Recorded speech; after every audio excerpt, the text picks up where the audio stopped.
आज के इस नोबेल में हम लोग उर्दू साहित्य के जाने माने अफसाना लिखने वाले साहित्यकार सादात हसन मंटो की उपन्यास, जिसका नाम एक पुरानी कहानी बारिश है। आज की इस कहानी में हम लोग इसी रोमांटिक उपन्यास के बारे में जानेंगे। इस उपन्यास में एक लड़का और लड़की का किरदार के रूप में तनवीर नाम का लड़का और एक लड़की होती है जिसकी सुहानी आप लोग आगे पढ़ने वाले हैं। चलिए अब हम लोग लव स्टोरी नॉवल को आगे बढ़ाते हैं और इसकी शुरुआत करते हैं। एक दिन तनवीर नाम का लड़का अपने कमरे में बैठकर सोच रहा था। बारिश धीमे धीमे हो रही थी और उस बारिश में उसे कोई अभी तक सही से भिगोया नहीं था, जिस कारण से उसका मन काफी ज्यादा उदास और विचलित था। सुबह बारिश की बूंदों में अपनी सूखा फोटो देखकर अपने आप पर बहुत ज्यादा अफसोस कर रहा था, क्योंकि वह बारिश का मजा भी नहीं ले पा रहा था, क्योंकि उसकी जिंदगी के सारे रंग और सो गए थे। वह पहले जिस लड़की से प्यार किया करते थे, उसके प्यार अब खत्म हो चुकी थी। उसके होंठ के पास अभी तक भेजी नहीं थी। किसकी प्यार की कहानी खत्म हो चुकी थी। इस कारण से उसे बहुत ज्यादा बारिश की बूंदों से तकलीफ हो रही थी। वह अपने कमरे में बैठा यह सोच रहा था कि सामने जो एक तार का खंभा है, उसको से वह पूछ रहा था कि तनवीर तार के खंभे में से पूछता है कि तुम तो बहुत उदास लग रहे हो, तुम्हारी क्या बात है। फिर वह मन ही मन सोचता है कि तुम तो एक बिना जान वाली चीज हो, तुम कैसे सोच सकते हो। बारिश काफी ज्यादा तेज हो रही थी। तेज बारिश में उसे बहुत ज्यादा किसी की याद आ रही थी और वहां अपने होठों को अपने हाथों से दबाते हुए कहता है कि कब तक मैं यूं ही ऐसे बैठा रहूंगा अकेले। पानी धीरे धीरे बहुत तेज से बारिश हो रही थी। उसका मन अब नहाने को कर रहा था। जैसे ही वह नहाने के लिए बाहर निकलता है, बारिश की बूंदें और तेज हो जाती हैं। हुआ अपनी सूखी जिंदगी में बारिश की बूंदों का मजा ले रहा था। वह अपनी आंगन की झाड़ियों के पीछे छुपकर नहाने का प्रयास कर रहा था। वह अपनी मस्ती में बारिश की बूंदों का मजा नहीं रहा था। वैसे ही उसे कुछ लड़कियों के खिलखिलाकर हंसने की आवाज सुनाई देती है। तनवीर अपनी आंगन की झाड़ी से दूसरी तरफ देखता है तो उसने पाया कि दो लड़की अपनी छत पर बेहद ही सुंदर लड़की नहा रही थीं। दोनों लड़की के पतले कपड़े उसके शरीर की बनावट को पूरी तरह से दिखा दे रहे थे।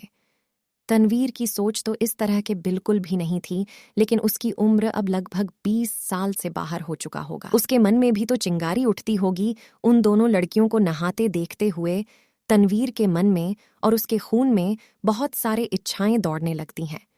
दोनों लड़की में से एक लड़की बहुत ही चंचल तरह की थी।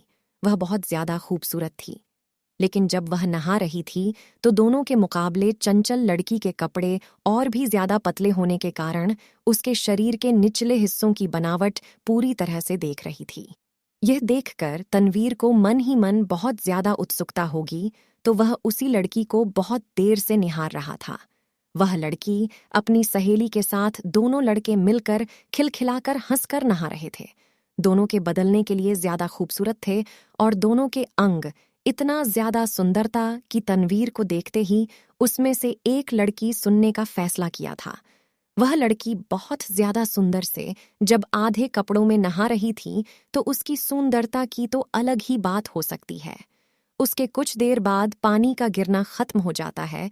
दोनों लड़कियां अपने कमरे में चली जाती हैं, लेकिन फिर भी तनवीर अपनी यादों को अपने दिल में समीर करो उसी लड़की को अपने कमरे में बैठकर ख्याल करने लगता है।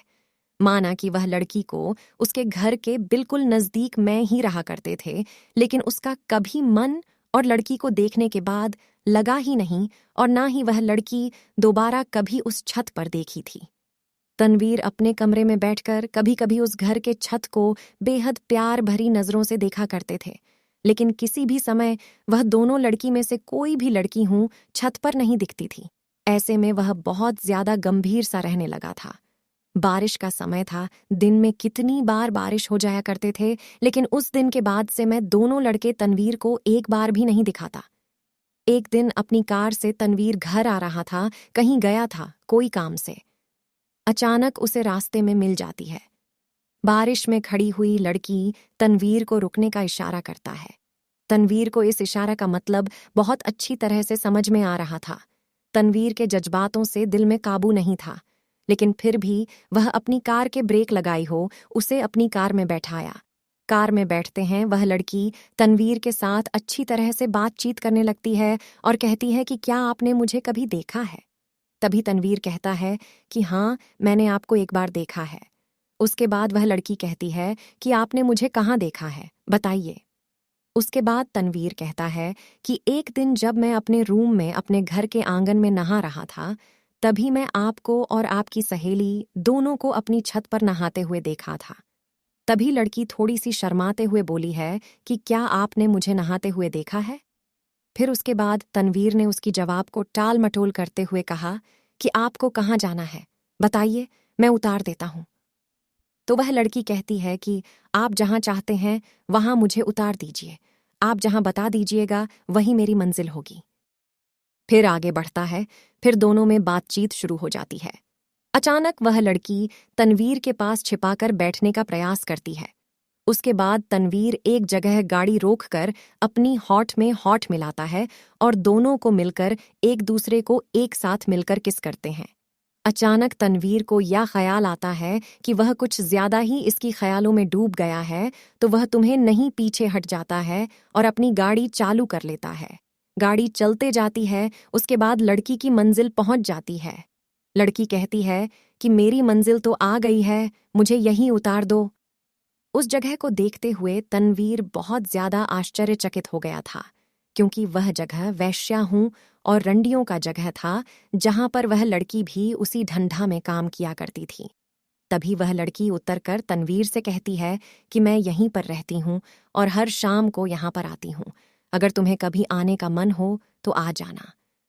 तनवीर बहुत ही गुस्से में अपनी कार की तरफ बढ़ता है और अपनी गाड़ी चालू करके अपने घर की तरफ निकल पड़ता है।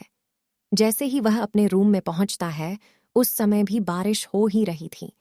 वह अपने रूम में बैठकर सोचता है कि मुझे अपनी जिंदगी में क्या सोचा था और क्या हो गया है।